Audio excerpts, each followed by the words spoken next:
Lorsqu'on nous apprécie, nous sommes contents, ça nous fait du bien. Lorsque notre partenaire nous dit à quel point nous sommes exceptionnels, nous parle de nos qualités, ça nous fait énormément de bien. Mais le souci, c'est que cela flatte notre ego et parfois nous empêche de faire attention à ces défauts-là qui sont capables de détruire notre relation de couple. Et donc, il est certainement important pour nous d'apprendre à être conscients de nos défauts, d'aller plus vers des gens qui nous parlent de ces choses que nous devons améliorer, de ces comportements qui peuvent être dangereux pour notre relation de couple. Nous devons également encourager notre partenaire à nous dire toutes ces choses que cette personne n'aime pas chez nous. C'est très important. Et pourquoi ? Simplement parce que nous devons vérifier que lorsqu'on prend nos défauts sur un côté de la balance et qu'on met nos qualités sur l'autre côté, nos qualités vont toujours peser par rapport à nos défauts. Il est important de savoir cela, simplement parce que si on n'est pas conscient de cela, on ne saura jamais pourquoi notre relation a pris fin.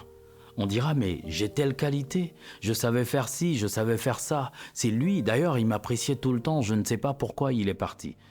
D'ailleurs, elle me trouvait exceptionnelle, je ne sais pas pourquoi elle est partie. Mais en fait, nous n'avons pas eu le temps de comparer la gravité de nos défauts aux avantages de nos qualités. Vous pouvez avoir un seul défaut qui vous pourrit la relation. Cela signifie que par rapport à vos 30 qualités, ce défaut va plus peser sur la balance. Et c'est important d'être conscient de cela. Parce que quand on l'est, on le travaille. On ne se dit pas « j'ai 30 qualités, parce que j'ai un seul défaut, ce n'est pas si grave que cela ». Peut-être que ce défaut, représente la chose que votre partenaire ne supporte, mais alors pas du tout. Et se dit « je préfère perdre ces 30 avantages simplement parce que je ne supporte pas ce comportement ».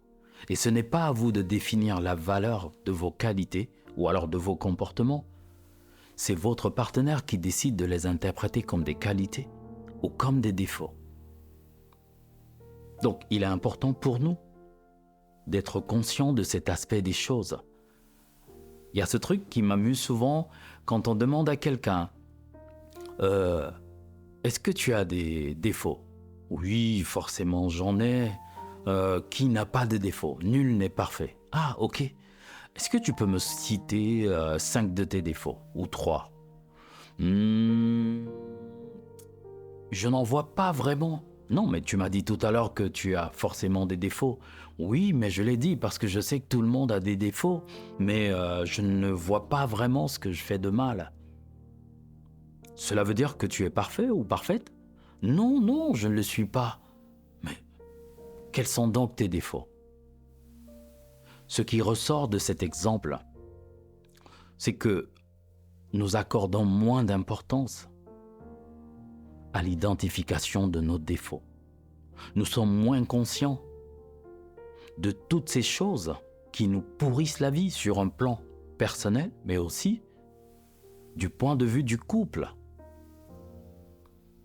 Si vous avez une attitude qui vous met sur un point de vue personnel, individuel, mal à l'aise, pourquoi vous ne pensez pas un seul instant que cela va avoir une gravité double aux yeux de votre partenaire?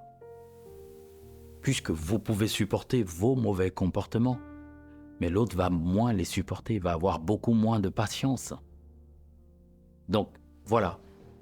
Il est important pour nous, dès aujourd'hui, de faire une liste de tous ces mauvais comportements. J'ai apprécié cette dame à laquelle j'ai demandé de me citer quelques-uns de ses défauts un jour et qui est revenue avec une liste. Et je lui dis, mais là, vous me surprenez parce que d'habitude, les gens n'arrivent pas à trop lister leurs défauts. Elle me dit non.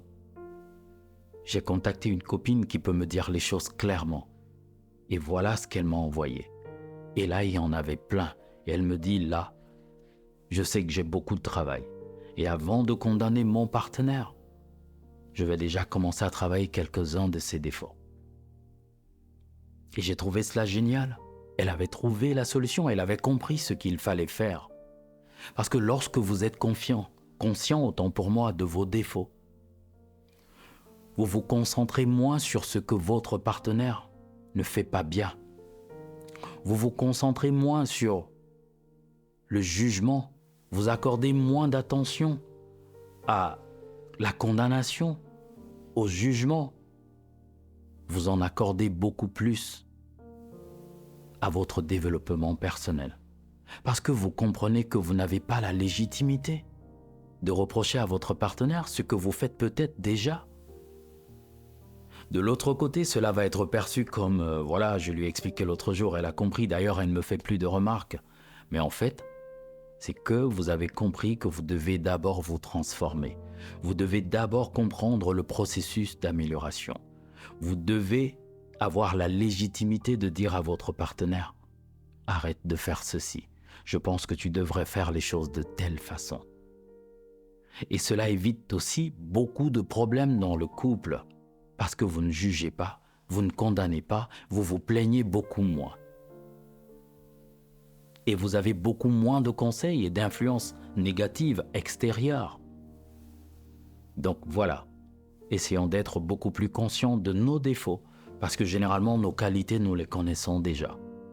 Concentrons-nous sur ce que nous ne savons pas et qui peut représenter un risque pour la qualité de notre relation, la bonne ambiance, mais surtout l'amour et la vie de paix. Voilà, c'est tout pour cette vidéo. Je vous dis à bientôt pour la prochaine. Bye bye.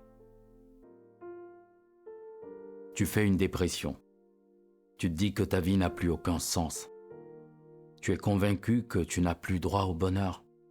Avant de faire une bêtise, avant de toucher le fond, avant de te laisser aller, s'il te plaît, accorde-moi 1 heure.